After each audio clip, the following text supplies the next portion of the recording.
Hello dear students, how are you? I hope you all are very good. Today I am going to teach chapter 10 of class 6. The name of the chapter is light. देखिए क्या होती है light? Light एक energy का form होती है और कोई भी चीज़ अगर हम देखते हैं तो लाइट के रिफ्लेक्शन से ही हम उसको देखते हैं। लाइट हमारी, हम अपनी आई से भी अगर कोई चीज़ देख रहे हैं तो पहले लाइट हमारी आई में एंटर करती है और फिर वहाँ से उसका रिफ्लेक्शन होता है रेटिना पर और तब हम कोई भी चीज़ को देख सकते हैं। और सिर्फ इतना ही नहीं, लाइट में भी जब कोई भी चीज़, हम किसी भी चीज़ को हम तब देख पाएंगे जब लाइट होगी। अगर लाइट ही नहीं होगी तो हम अपनी आई से भी वो चीज़ नहीं देख पाएंगे। जैसे कि डार्क हो जाती है, रात होती है तो रात के टाइम अंधेरे में हम कोई भी चीज़ नहीं देख पाते हैं और अगर वहीं पर लाइट आ जाती है तो हम अंधेरे में भी वो चीज़ फिर देख सकते हैं क्योंकि वहाँ पर लाइट आ जाती है। तो लाइट से ही हम कोई चीज़ देख सकते हैं, ठीक है। तो हम कुछ ऐसे ऑब्जेक्ट्स भी होते हैं जिसमें लाइट की ज़रूरत, कुछ ऐसे ऑब्जेक्ट्स होते हैं जिनके अंदर नेचुरली लाइट होती है। तो नेचुरल ऑब्जेक्ट्स कौन से होते हैं? जैसे कि सन है और सन हमारा नेचुरल ऑब्जेक्ट है लाइट का। इसके अलावा बल्ब, कैंडल, इन सब चीज़ों का भी हम यूज़ करते हैं देखने में। तो ये ऑब्जेक्ट्स, इनको ल्यूमिनस ऑब्जेक्ट्स बोला जाता है, जिनके अंदर अपने आप, जिनके अंदर लाइट होती है, जिनके अंदर लाइट नहीं होती, उनको नॉन ल्यूमिनस ऑब्जेक्ट्स बोला जाता है। जैसे कि वुड, पेपर और आयरन, ये सब चीज़ें हमारी नॉन ल्यूमिनस होती है, ठीक है। सोर्सेज ऑफ लाइट, लाइट का सोर्स कैसे होता है? तो सबसे बड़ा सोर्स तो हमारा लाइट का सन ही है, जो कि हमें जिससे हमें लाइट मिलती है वो लाइट के सोर्सेज होते हैं। तो ल्यूमिनस ऑब्जेक्ट्स को ही लाइट का सोर्सेज बोला जाता है और हम इन सोर्सेज को नेचुरल सोर्सेज और आर्टिफिशियल सोर्सेज, दो पार्ट्स में इसको डिवाइड कर सकते हैं। लाइट का नेचुरल सोर्सेज कौन सा है? सन और स्टार्स हमारे नेचुरल सोर्सेज हैं लाइट के। आर्टिफिशियल सोर्सेज कौन से हैं हमारे? कैंडल है, मैचेस है, इलेक्ट्रिक लैंप्स और टॉर्च, ये सब चीज़ें हमारी आर्टिफिशियल सोर्स है लाइट की। एक होता है ट्रांसपेरेंट, एक होता है ट्रांसल्यूसेंट और एक होता है ओपेक मटेरियल्स। तीन तरीके के मटेरियल्स होते हैं। ट्रांसपेरेंट का मतलब होता है जो ऑब्जेक्ट्स, जिनके ऐसे ऑब्जेक्ट्स जो हमारे चारों तरफ हैं, जैसे कि वाटर है, मिल्क है, paper, would, stone, glass, butter, paper, ये सब हमारे चारों तरफ बहुत सारे ऑब्जेक्ट्स ऐसे होते हैं। लेकिन जब हम इन ऑब्जेक्ट्स को लाते हैं और हम लाइट में इनको देखते हैं तो ये दे बिहेव डिफरेंटली। सबके जो काम होता है सबका अलग अलग होता है। हम इसको, इन मटेरियल्स को तीन पार्ट्स में हम इसको डिवाइड कर सकते हैं: ट्रांसपेरेंट, ट्रांसल्यूसेंट और ओपेक। तो जो ट्रांसपेरेंट मटेरियल्स होता है वो कैसे होते हैं? जैसे कि ग्लास विंडो होती है, लेकिन हम ग्लास विंडो की तरफ की दूसरी तरफ हम चीज़ देख सकते हैं, लेकिन उसी तरीके से हम ब्रिक्स के दूसरी तरफ हम चीज़ नहीं देख सकते। तो ये ऐसा क्यों हुआ? क्योंकि ये जो मटेरियल्स के डिफरेंट टाइप्स होते हैं, डिफरेंट लाइट का जो अमाउंट होता है वो डिफरेंट टाइप से उसकी तरफ थ्रो होता है, यानी कि लाइट दूसरी तरफ नहीं जा पाती। तो सभी जो मटेरियल्स होते हैं डिफरेंट डिफरेंट टाइप्स के होते हैं। तो मटेरियल्स जो कि लाइट को पास होने देते हैं, लाइट जिनके दूसरी तरफ जा सकती है, उनको बोला जाता है ट्रांसपेरेंट मटेरियल, जैसे कि ग्लास, वाटर। और we can clearly see objects through transparent materials. और जो ट्रांसपेरेंट मटेरियल्स होते हैं इनके दूसरी तरफ हम इजीली हम देख सकते हैं। ट्रांसपेरेंट मटेरियल्स में स्पेशली ग्लास यूज होता है बहुत सारे पर्पस के लिए। We use glass in making window panes and doors और विंडो बनाने में हम ग्लास का यूज करते हैं। इनके अंदर लाइट इजीली दूसरी तरफ जा सकती है। और ग्लास का यूज हम स्पेक्टेकल्स में, स्पेक्टेकल्स होता है जो नजर के चश्मे होते हैं उसमें यूज किया जाता है। बाइनोक्यूलर्स में यूज किया जाता है। और ग्लास का यूज बर्तन बनाने में भी यूज किया जाता है, यूटेंसिल्स में यूज किया जाता है। नेक्स्ट है हमारा ट्रांसल्यूसेंट मटेरियल्स। तो ट्रांसल्यूसेंट मटेरियल्स क्या होते हैं? वो मटेरियल्स जिनके अंदर वो थोड़ा अमाउंट ही जा पाता है दूसरी तरफ, उन्हें ट्रांसल्यूसेंट मटेरियल्स बोला जाता है। और we will not be able to see through these materials clearly, मतलब दूसरी तरफ लाइट वो थोड़ा अमाउंट जा पाता है, इसलिए हम क्लियरली उस चीज को नहीं देख पाते हैं। जैसे कि बटर पेपर है, मिल्क है, इनकी दूसरी तरफ लाइट वो थोड़ी जा पाती है, तो क्लियरली हम उस ऑब्जेक्ट को नहीं देख पाते हैं। और ऐसे एग्जांपल्स हमारे ट्रांसल्यूसेंट मटेरियल्स के एग्जांपल्स हैं, मिल्क और बटर पेपर। तो ट्रांसल्यूसेंट मटेरियल्स बहुत ज़्यादा यूज इसका नहीं किया जाता है, हालांकि विंडो और डोर्स से भी इन ट्रांसल्यूसेंट मटेरियल से बनती हैं, लेकिन क्योंकि रूम के अंदर इनसे बहुत स्मॉल अमाउंट ही लाइट का जा पाता है, ठीक है। नेक्स्ट है हमारा ओपेक्यू materials.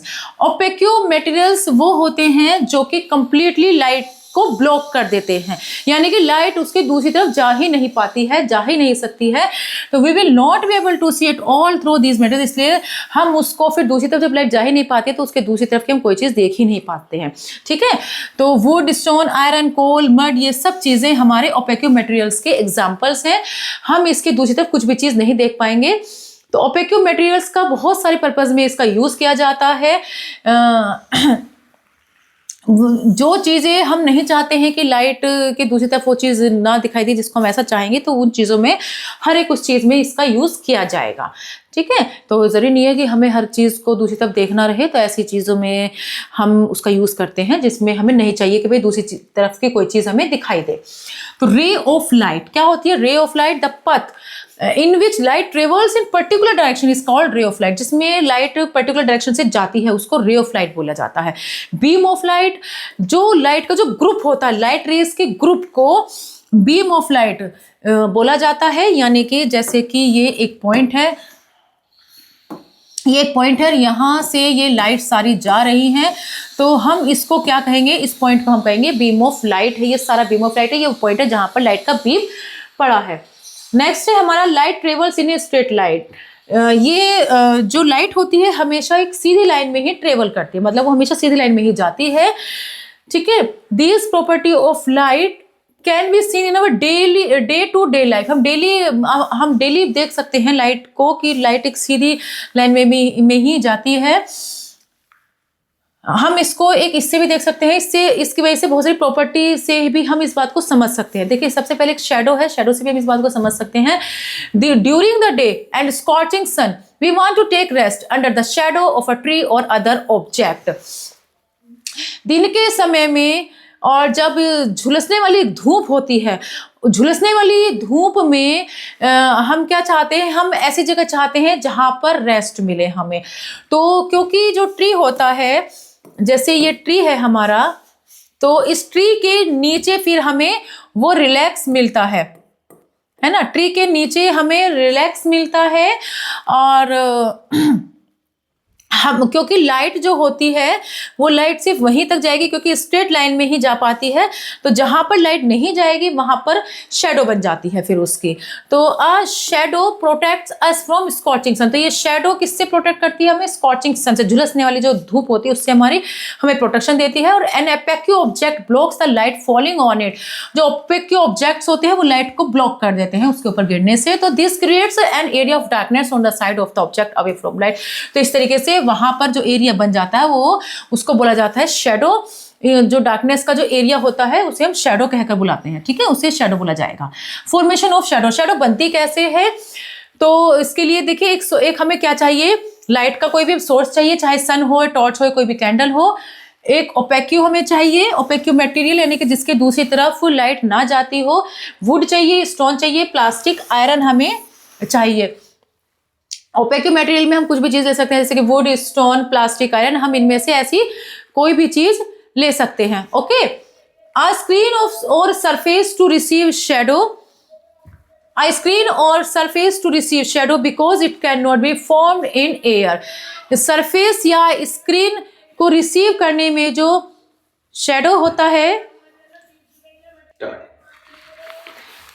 Because it can not be formed in air, क्योंकि ये एयर में नहीं बन सकती है।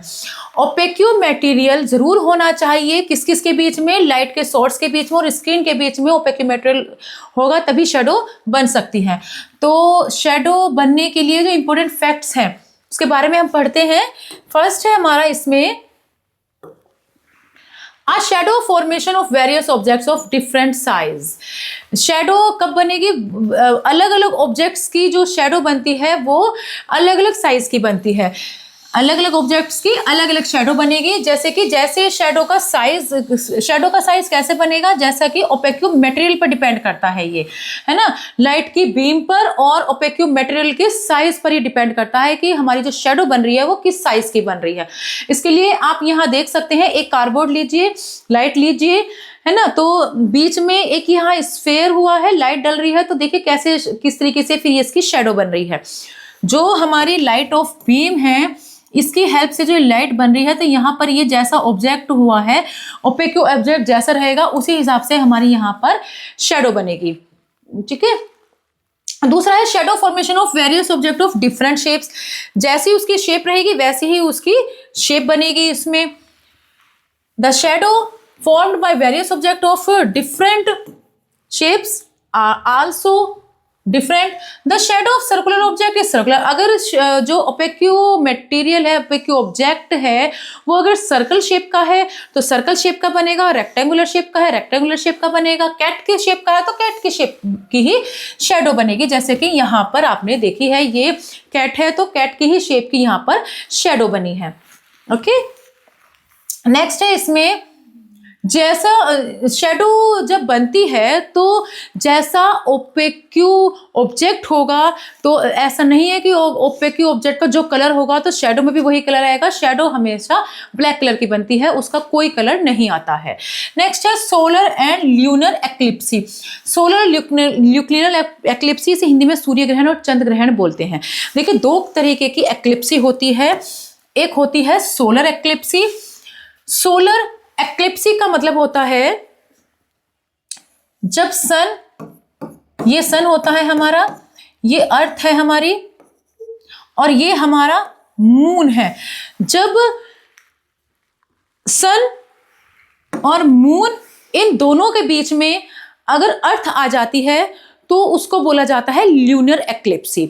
और अगर ये मून बीच में आ जाता है अर्थ के, यानी कि मून अब यहां पर आ गया है और अर्थ यहां पर आ गई है, तो जब मून बीच में आ जाएगा सन और अर्थ के, तो उसको बोला जाता है सोलर एक्लिप्सी। ठीक है, यानी कि अब ये इसके बीच में आ जाने से जो सन की रेज है वो अर्थ पर नहीं पड़ती हैं, और जब अर्थ बीच में आ जाता है मून के, तो जो सन की रेज है वो मून पर नहीं आ पाती है अर्थ के बीच में आ जाने की वजह से। ठीक है, तो ये दो कंडीशन होती है, एक ल्यूनर एक्लिप्सी। ल्यूनर एक्लिप्सी में क्या होगा, सन अर्थ बीच में आएगी, और सोलर एक्लिप्सी में क्या होगा, जो हमारी सोलर एक्लिप्सी में क्या होगा, जो हमारी मून है वो मून बीच में आ जाएगा अर्थ और सन के, तो उसे बोलेंगे सोलर एक्लिप्सी। तो इस तरीके से दो तरीके की ये एक्लिप्सी होती हैं। नेक्स्ट है हमारा रिफ्लेक्शन ऑफ लाइट। लाइट का रिफ्लेक्शन क्या होता है, देखिए ये एक प्लेन सरफेस एरिया है आपका, यहाँ से हम सब पॉलिश कर देते हैं, तो जो लाइट आती है, तो यहाँ से जब लाइट आएगी तो जब टकराएगी, टकराकर जब वापस उसी एंगल से जाती है तो इसको रिफ्लेक्शन बोला जाता है। ठीक है, इसमें 3 पॉइंट होते हैं, ये नॉर्मल होता है, ये इंसिडेंट होता है। ठीक है, ये इस तरीके से 3 एंगल यहाँ पर, 2 एंगल यहाँ पर बनते हैं इसमें। ठीक है, तो इसे रिफ्लेक्शन बोला जाता है। तो इसके रिफ्लेक्शन को देखिए, जब ये बैक होता है, यहां से आ रहा है एक ऐसे मिरर पर, जो मिरर होता है जिधर से शाइन, कोई भी शाइन वाला एरिया आता है, उस पर लाइट आती है, तो जब लाइट दूसरी तरफ को चली जाती है तो उसे रिफ्लेक्शन बोला जाता है ना। Look at the picture that shows how light is reflected. तो आप यहाँ पर पिक्चर भी देख सकते हैं किस तरीके से यहाँ पर ये रिफ्लेक्शन हुआ है। ठीक है, इसमें एक होती है incident ray. A ray of light which strikes the surface is called incident ray. तो जब ये आ रही है, इस रे को हम बोलेंगे इंसिडेंट रे। ये हमारी होती है इंसिडेंट रे, है ना। हेयर एओ, ये जो एओ है, एओ क्या है, हमारी इंसिडेंट रे है। दूसरी होती है हमारी रिफ्लेक्टेड रे। तो reflected ray, a ray of light which bounce off the surface, surface से बाउंस हो गई है तो इसको बोला जाता है रिफ्लेक्टेड रे, यानी कि ये वाली जो रे है हमारी, इसको बोला जाएगा रिफ्लेक्टेड रे। तो यहाँ पर ये ओ बी, ये क्या है, हमारी रिफ्लेक्टेड रे है। देखिए ये रे यहाँ पर आती हुई दिख रही है और ये यहाँ से ये जाती हुई दिख रही है। ठीक है, तो रिफ्लेक्टेड ऑब्जेक्ट्स कौन से होते हैं, जो लाइट का रिफ्लेक्शन कर सकते हैं, उसको रिफ्लेक्टेड ऑब्जेक्ट बोला जाता है। जैसे कि इसमें जो मिरर है, पॉलिश्ड मेटल शीट्स होती हैं, ये हमारे क्या होते हैं, रिफ्लेक्टेड ऑब्जेक्ट्स होते हैं। और कभी कभी जो हाईली पॉलिश्ड होते हैं फर्नीचर, जो बहुत अच्छे से पॉलिश वगैरह करे जाते हैं, तो कई बार वो भी रिफ्लेक्ट कर लेते हैं, तो रिफ्लेक्टेड ऑब्जेक्ट की तरह वो भी काम करते हैं। नेक्स्ट है हमारा इमेज। तो क्या होती है हमारी इमेज, तो इसमें देखिए, जब एक मिरर के सामने आप खड़े हुए होते हैं और जब सेम वही पिक्चर मिरर के अंदर बनती है, तो वो हमारी इमेज होती है। यानी कि image is the illusion of an object behind the mirror or any other polished surface, है ना। The image formed in a mirror is exactly similar to the object place before the mirror, यानी कि बिल्कुल same object जब mirror में बनता है तो उसको इमेज बोला जाता है। It will be similar in colour, shape and size. तो इमेज के अंदर जो साइज होता है, जो कलर होती है, जो शेप होता है, वो बिल्कुल इक्वल होता है। इमेज के अंदर बिल्कुल इक्वल वही बनता है जो उसका साइज, कलर, शेप होगा, वही मिरर के अंदर बनता है, तो उसे इमेज बुलाता है। जबकि शेडो में ऐसा नहीं होता है, शेडो में कलर नहीं होता है और साइज भी डिफरेंट डिफरेंट बनते हैं जो ऑब्जेक्ट पर डिपेंड करते हैं। तो इमेज बनती कैसे है? एक मिरर में ये इमेज बनती है और पॉलिश या फिर कोई पॉलिश सरफेस एरिया हो, वहां पर भी जब उन पर लाइट आती है, कोई सोर्स, जो भी लाइट का सोर्स होता है, जब वो उसके ऊपर गिरता है ऑब्जेक्ट के ऊपर हमारे मिरर के सामने से, तो रिफ्लेक्ट होकर, मिरर से रिफ्लेक्ट होकर फिर हमारी आईज पर क्रिएट होता है वो।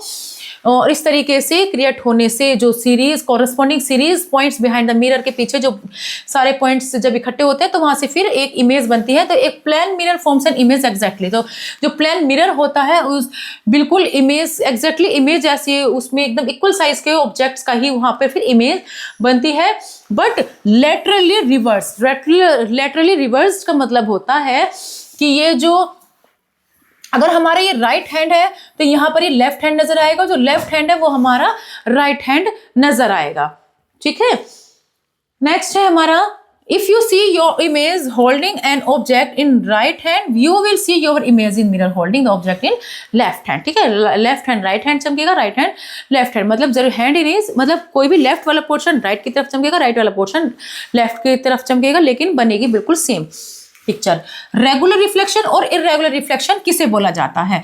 देखिए, जब एक प्लेन मिरर होता है, जितनी रेस पर जिस तरह से इंसिडेंट रे आ रही है उसी एंगल पर जब वो जा रही है तो वो हमारा रेगुलर रिफ्लेक्शन है। और जब ऐसा नहीं होता है तो उसको इरेगुलर रिफ्लेक्शन बोला जाता है। यहां पर देखिए, ये देखिए ऊपर नीचे है, ये इस तरीके से जब सरफेस एरिया जो है, जो ये मिरर है या जो भी हमारा शाइनिंग वाला एरिया है, वो अगर ऊपर नीचे है तो हमारी जो रेज होगी, उसका जो रिफ्लेक्शन होगा वो भी हमारा ऊपर नीचे ही जाएगा। ये किधर से जा रही है, ये इधर से जा रही है, इधर से जाकर ये इधर को जा रही है, तो इस तरीके से ये डिफरेंट तरीके से होगा। तो ऐसे में जो रेगुलर रिफ्लेक्शन कौन से होते हैं? रेगुलर रिफ्लेक्शन किसके अंदर होता है? वाटर है, मिरर है और पॉलिश्ड मटेरियल, मेटल्स के जो पॉलिश्ड मेटल्स होते हैं, वाटर, मिरर और पॉलिश्ड मेटल्स, इनके अंदर रेगुलर रिफ्लेक्शन होता है। और जो हमारे इसके अलावा जो उल्टे, जो जिनके अंदर ऐसा नहीं होता है, जैसे कि बुक्स है, कार्डबोर्ड है, रॉक्स हैं, वॉल्स हैं, इनके अंदर इरेगुलर रिफ्लेक्शन होता है। तो देखिए क्या क्या डिफरेंस होता है शैडो और इमेज के बीच में। मैंने बताया शैडो, इसके बीच में क्या क्या डिफरेंस होता है। Shadow is a dark outline formed behind an opaque body, whereas an image is formed by a plane mirror because of the reflection of light by the surface of mirror। तो जो shadow बनती है एक dark outline होती है जो कि ओपेक्यू के पीछे बनती है, ओपेक्यू बॉडी के पीछे बनती है, जबकि इमेज क्या बनती है? प्लेन मिरर पे बनती है, क्योंकि जो लाइट का रिफ्लेक्शन होता है वो मिरर की सरफेस की वजह से होता है। ठीक है ना?